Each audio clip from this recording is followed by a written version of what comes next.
Everyone, मैं हूं Svetlana Sinha और आज हम जिस टॉपिक पे बात करने वाले हैं वो है different methods of pattern making.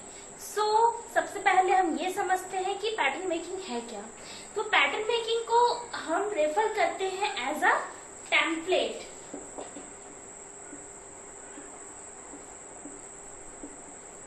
Template जो कि हम किसी भी गारमेंट के जो डिफरेंट कंपोनेंट्स हैं उनका टेम्पलेट्स प्रिपेयर करते हैं ब्राउन पेपर पर, और किसी भी फैब्रिक को कट करके सुई करने से पहले इन टेम्पलेट्स को हम उस फैब्रिक पे ट्रेस करते हैं।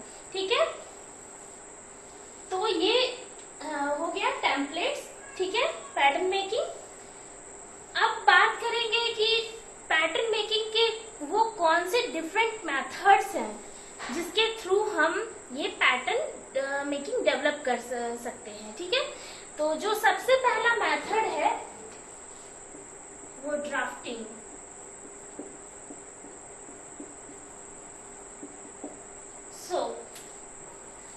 ड्राफ्टिंग क्या है? अगर हम देखें तो ड्राफ्टिंग जो है एक टेक्निक है पैटर्न मेकिंग का, जिसमें हमें बहुत सारे मेजरमेंट्स की रिक्वायरमेंट होती है और after taking measurement we draw pattern over the brown paper. Basically drafting है जो हम सेट ऑफ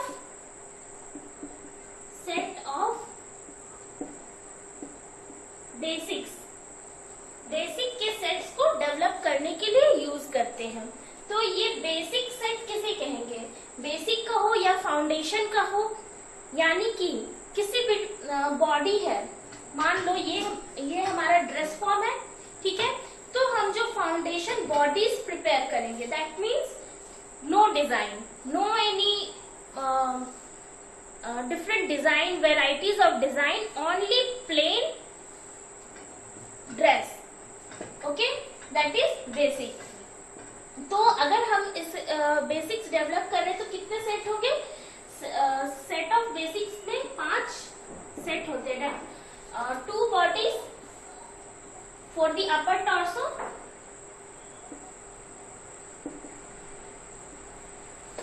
हमारा अपर टॉर्सो, ये हमारा जो ड्रेस फॉर्म है अपर टॉर्सो के लिए 1 फ्रंट 1 बैक। ठीक है, ये हमारा 2 बॉडीज हो गया।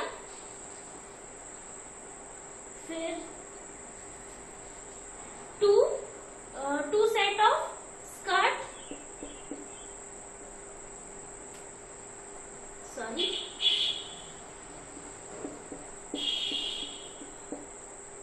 स्कर्ट्स। ठीक है, जो हमारा बॉडीज है यानी लोअर टॉर्सो जो है उसके लिए हम 2 सेट्स बनाएंगे, 1 for front end second for back and 1 sleeve.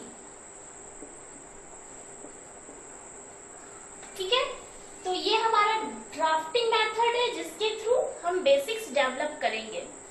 अब जो हमारा नेक्स्ट मेथड है वो है फ्लैट पैटर्न मेकिंग।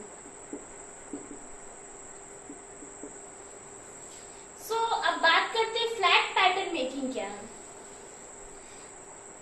जब हम ये जो हमारा सेट है, बेसिक सेट और फाउंडेशंस, जब हम उसे मॉडिफाई करते हैं किसी भी डिजाइन के अकॉर्डिंग, ठीक है, हमारा कोई भी चाहे गारमेंट का कोई भी डिजाइन हो, अपर ड्रेस हो, लोअर ड्रेस हो, तो हम कोई भी डिजाइन प्रिपेयर कर रहे हैं, उस डिजाइन को हम अचीव करने के लिए जो हमारा फाउंडेशन है उसमें जो मॉडरेशन करेंगे, ठीक है, मॉडिफाई करेंगे, वो मेथड कहलाएगा फ्लैट पैटर्न मेकिंग। ठीक, अब जो नेक्स्ट मेथड है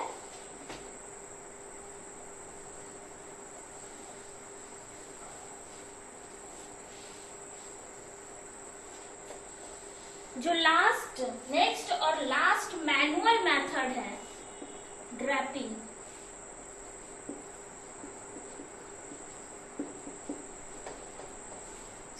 ड्रैपिंग क्या है? तो ड्रैपिंग में बेसिकली हमें किन चीजों ज्यादा जरूरत होती है, ये हमारा सबसे ज्यादा जरूरी चीज ड्रैपिंग के लिए ड्रेस फॉर्म। फिर जो अगली चीज है वो है मसलिन और पिंस। ठीक है, तो अब ड्रैपिंग होता क्या है, तो हम जो मसलिन के पीसेज हैं, ठीक है, अपने ड्रेस के जो डिजाइन हमने प्रिपेयर किए हैं उस डिजाइन को अचीव करने के लिए हम इस ड्रेस फॉर्म पे उसे ड्रेप करते हैं, पिन करते हैं, और जब हमें ये सेटिस्फाई हो जाता है कि जो डिजाइन हमने प्रिपेयर किया है वो डिजाइन हमने अचीव कर लिया, तो फाइनली हम उन्हें मार्क करते हैं, ओपन करते हैं और उसे जहां जरूरत होती है ट्रू करने की ट्रू करते हैं, और फिर उसे हम ब्राउन पेपर पर ट्रेस करते हैं। तो ये जो मेथड है ड्रैपिंग सबसे ज्यादा सक्सेसफुल मेथड है, क्योंकि इसमें हम जो बॉडी है उसके अकॉर्डिंग किस तरह से फैब्रिक है जो परफॉर्म कर रहा है, गारमेंट किस तरह से परफॉर्म कर रहा है, और जो ड्रेस है उसका किस तरह से अपीयरेंस आ रहा है, ये हम बहुत अच्छे तरीके से समझ पाते हैं, जिस वजह से फैशन डिजाइनर्स हैं जो इस मेथड्स को मोस्टली यूज करते हैं। क्योंकि कोई भी डिजाइनर है वो जब अपने नए गारमेंट को का डिजाइन प्रिपेयर कर रहे होते तो उन्हें भी कई बार ऐसा होता है कि पता नहीं होता है कि वो किस तरह से परफॉर्म करेंगे, तो कई बार तो इस ड्रैपिंग के थ्रू जो उसमें मिस्टेक्स है वो भी फाइंड आउट हो जाता है, जिसे सही किया जा सकता है। ठीक है, सो अब ये तो 3 मैनुअल मेथड्स हो गया पैटर्न मेकिंग का। एक जो अभी फैशन इंडस्ट्री में सबसे ज्यादा इसेंशियल हो गया है कंप्यूटर मेथड। ठीक है, जिसके थ्रू जो लेबर कॉस्टिंग है वो कम हो जाता है। ठीक है, लेबर कॉस्टिंग कम होता है, टाइम कंज्यूमशन कम हो जाता है। कंप्यूटर मेथड कई सारे सॉफ्टवेयर्स हैं जिसके थ्रू पैटर्न डेवलप किया जाता है। ठीक है, तो अभी हम जो मैनुअल्स मेथड पे ही डिस्कस कर रहे हैं। तो अब जो मेथड है पैटर्न मेकिंग का, ठीक है, पैटर्न मेकिंग को सीखने से पहले पैटर्न मेकिंग से रिलेटेड टर्मिनोलॉजीज को हमें समझना बहुत जरूरी है, ताकि हम जो आगे सीखने वाले हैं वो हमें क्लियर हो। ठीक है, तो अब हम जो सबसे पहला टर्मिनोलॉजी बात करेंगे वो है muslin.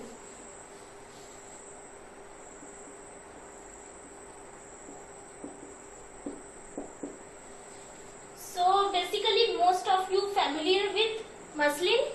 It is a type of fabric, raw fabric which we use for draping. So ये unbleached, unstarched कॉटन फैब्रिक है जिसे हम ड्रेपिंग के लिए यूज करेंगे। ये कई वेट में आता है, लाइट वेटेड, मीडियम वेटेड और हैवी वेटेड। ठीक है, ये डिपेंड करता है कि आप किस तरह के फैब्रिक्स यूज करने वाले, फाइनल जो गारमेंट आप बनाएंगे उसके लिए आप कौन सा फैब्रिक यूज करने वाले हैं, उस पर भी ये डिपेंड करता है कि आप ड्रेपिंग के लिए कौन सा वेट का मसलिन सेलेक्ट करते हैं। लेकिन बेसिकली हम मीडियम वेट यूज करते हैं। ठीक है, फिर अब जो नेक्स्ट चीज है grain line.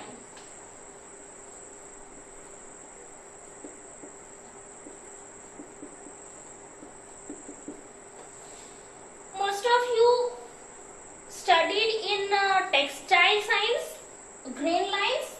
What is it? So warp and weft. So suppose we have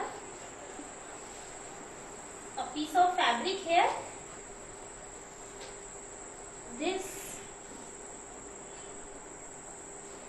is the selvage.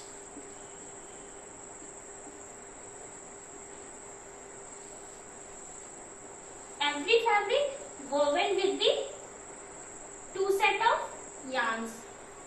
This is widthwise and this is lengthwise.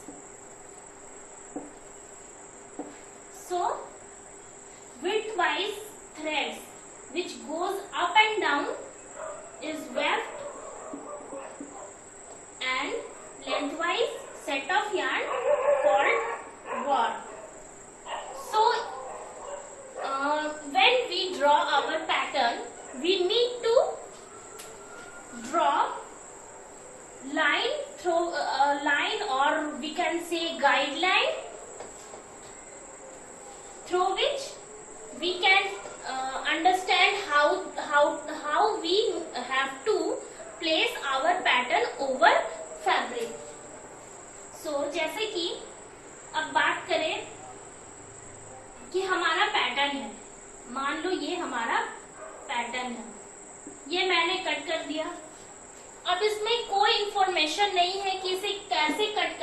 है नहीं करना है, कुछ भी नहीं है। तो ये तो जो कटिंग पैटर्न मेकिंग जो मास्टर है या फिर जो भी आप प्रोडक्शन हाउस में चले जाओ तो जहाँ पे पैटर्न प्रिपेयर होते हैं वहां से ये आउट हो गया। अब जो जिनका ड्यूटी है फैब्रिक कट करने का, उन्हें कैसे पता कि हमें किस तरह से रखना है फैब्रिक के ऊपर इस पैटर्न को। वो हो सकता है कि इस पैटर्न को फैब्रिक के लेंथ वाइज भी रखें, ठीक है, विड्थ वाइज भी रखें, ठीक है, या फिर बायस भी रख दें। तो इसमें तो क्या होगा कि जो परफॉर्मेंस होना चाहिए था गारमेंट का वो तो नहीं आ पाएगा, जो उसका शेप मेंटेन होना चाहिए था वो तो नहीं आ पाएगा, ठीक है। As we know the length wise, width wise and bias all directions of the fabric perform differently. So what we need here we need to draw a guideline how we have to place our pattern over the fabric. So this is a small guideline which says how we have to place our pattern over the fabric, ठीक है। तो इस तरह से हमें जो grain lines है ये ड्रॉ करना है, ठीक है। ये जो लाइंस आपने अगर कभी इंडस्ट्रियल पैटर्न देखा होगा जो हम इंडस्ट्रीज में प्रोडक्शन के लिए यूज होता है, तो उन सभी पैटर्न्स में इस तरह लाइन ड्रॉ होते हैं, ठीक है, कि ये किस तरह से अलाइन करना है हमें फैब्रिक पे। तो कोई जैसे ये ग्रेन लाइन है ये ऑलवेज जब भी हम प्लेस करेंगे फैब्रिक पे तो फैब्रिक का जो सेल्वेज है, ठीक है, ये हमारा फैब्रिक है, इसके सेल्वेज के पैरेलल हमें प्लेस करना है, ठीक है। जैसे ये आपका जो स्ट्रेट दिख रहा है, ठीक है, up and down, that means you have to place your pattern like this way parallel to the selvage, ठीक है। अब हम बात करें जब हमें किसी भी पैटर्न को विड्थ वाइज प्लेस करने की जरूरत है, ठीक है, तो you need to draw grain line like this way, ठीक है, ठीक है। And when you have to place your pattern, when you are preparing bias cut dress, then you have to draw grain line at 45 degree. So then how we will place?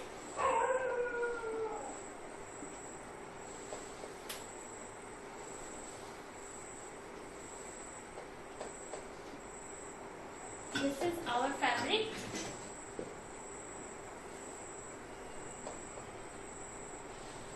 and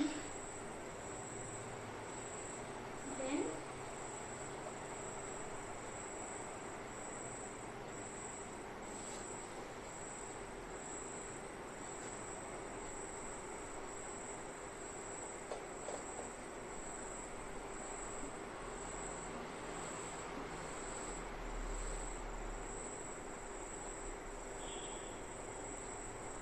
C I hope आपको समझ में आया होगा। अब एक चीज और जो समझने वाली चीज है, यहाँ मैंने जितने भी पैटर्न्स में आपको ग्रेन लाइन ड्रॉ करके दिखाया, ये कुछ ये जो ग्रेन लाइन है इस तरह से मैंने ड्रॉ किया, ठीक है। आप ऐसे ड्रॉ करो या ऐसे ड्रॉ करो, एक ही चीज है, ठीक है। लेकिन मान लो हमारे पास कोई प्रिंटेड फैब्रिक है, मान लो ये हमारा फैब्रिक है, इस पे कुछ इस तरह से ट्री प्रिंट है, ठीक है।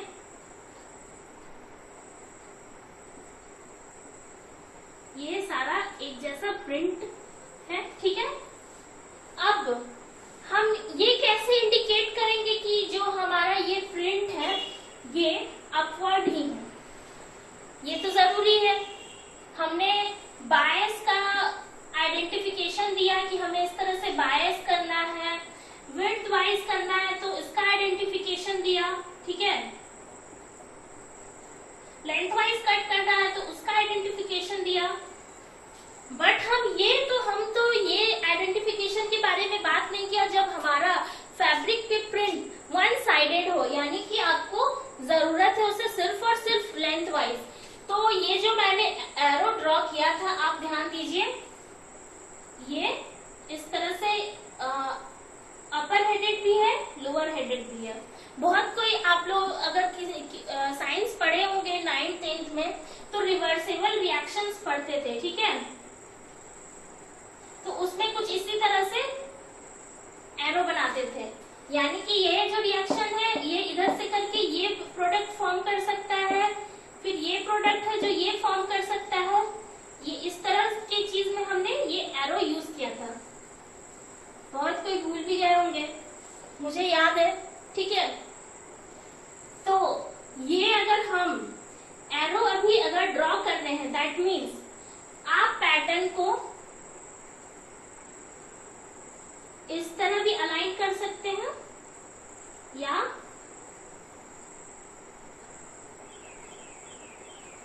इस तरह भी अलाइन कर सकते हैं। जब हम ये अपर एंड लोअर दोनों तरफ एरो हेड डालेंगे तब अब आपको अगर पैटर्न जो प्रिंट्स है इस तरह से अपवर्ड चाहिए, मतलब आपको ये जो पैटर्न है अपवर्ड ही करना है, तब आप एरो बनाएंगे इस तरह वन हेडेड, ठीक है।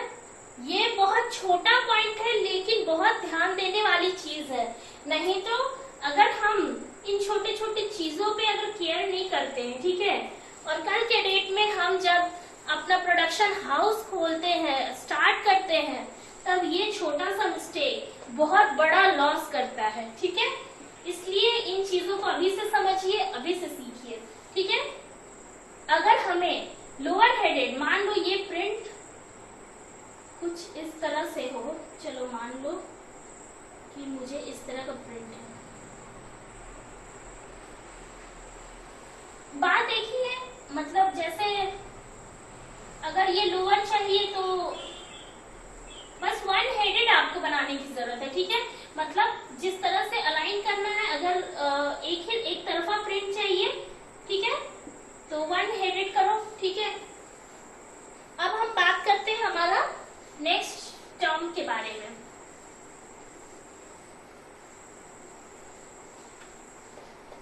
सो नेक्स्ट हमारे पास जो वर्ड है वो है नॉचेस,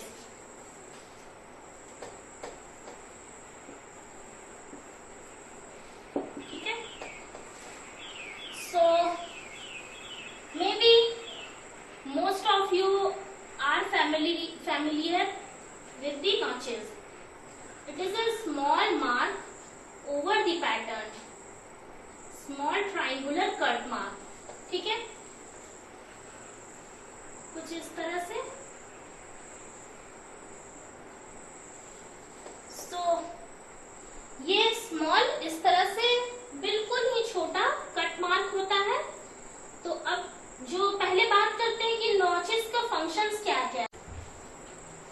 जो पहला इसका फंक्शन है वो है टेंशन रिलीज। सपोज ये जो हमारा नेकलाइन है काफी शार्प कर्व है, ठीक है, ये हमारा आर्म होल है, इसका ये एरिया भी काफी शार्प है, ठीक है।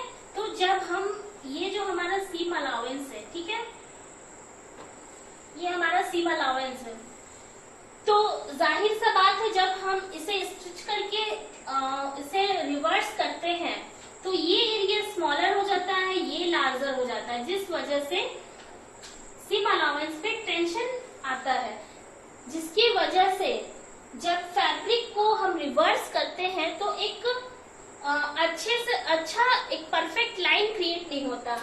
तो ये स्मॉल नॉच है जो उस टेंशन को रिलीज कर देता है, ठीक है। ये हुआ पहला फंक्शन, ठीक है। अब ये दूसरा फंक्शन के बारे में अगर हम बात करें तो प्रोडक्शन हाउस में नॉचेस है जो एक गाइडलाइन के रूप में काम करता है, ठीक है। अब ये कैसे, ये बात करते हैं हम।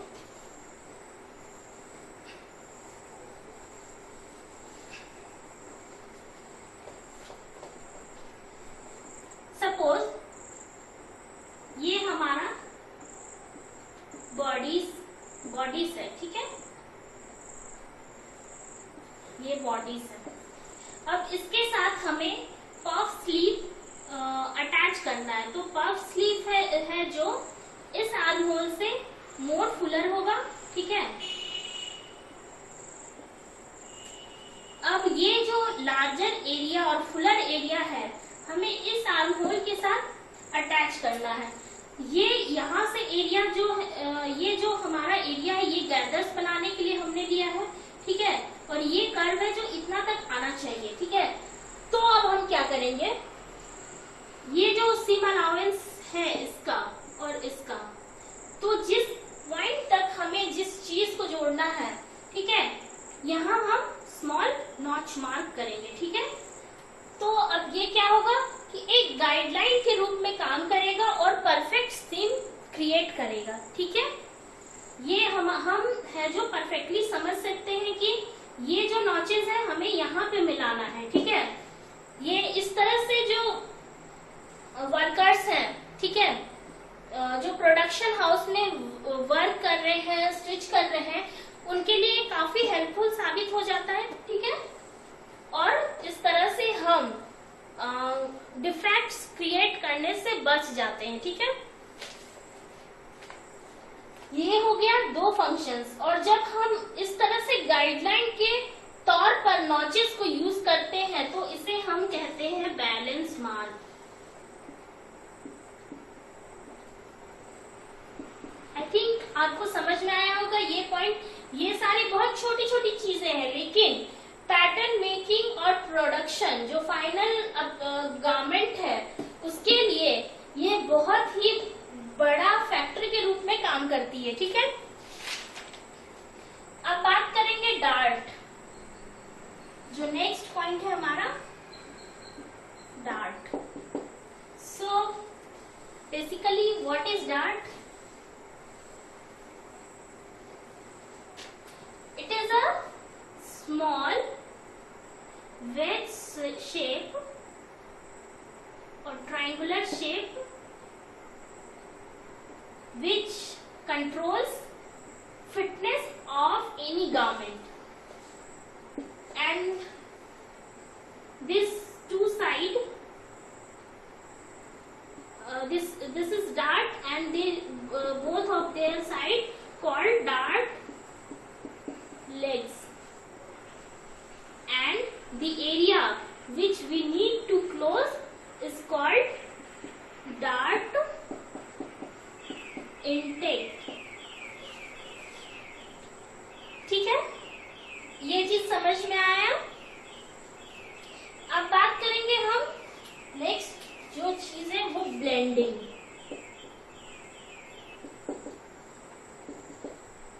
सो ब्लेंडिंग अगर कॉमनली बात करें तो ब्लेंडिंग का मतलब क्या है? मिलाना, ठीक है। तो अगर मान लीजिए ये अपर बॉडीज हमारे पास है, लोअर स्कर्ट का लोअर स्कर्ट है हमारे पास। जब इन दोनों को हमें ज्वाइन करके एक ड्रेस प्रिपेयर करना है, वन पीस ए लाइन ड्रेस क्रिएट करना है, ठीक है। तो ये देखिए आपको यहाँ पे ये एंगुलर है, ये एंगुलर है। तो वो जब आप इन दोनों को एक साथ ज्वाइन करेंगे कुछ इस तरह का एंगुलर क्रिएट करेगा, जो कि कहीं से एप्रोप्रिएट नहीं होगा, क्योंकि ह्यूमन बॉडी है जो कर्व लाइन से बना है, कहीं पे भी आपको एंगुलरिटी नहीं दिखेगा। तो what we need to do, blend this line with a smooth curve, this is called blending. So next term is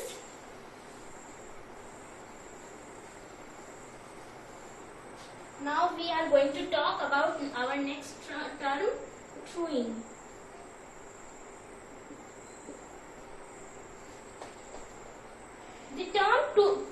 refers to the blending seam line. So suppose we have two patterns, front and back. Suppose we have pant pattern. So this is a back pattern of pant, and at the back we have front.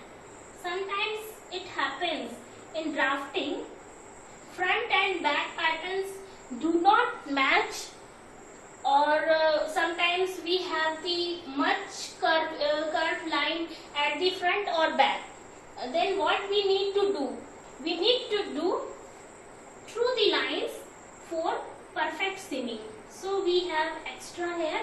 So we have to draw a center line, and hence we drew our pattern back and front, both of them. So I think आपको समझ में आया होगा ये terminologies. अब हम मिलते हैं नेक्स्ट क्लास में नेक्स्ट टॉपिक के साथ. If you like my video, please thumbs up, subscribe and share my channel.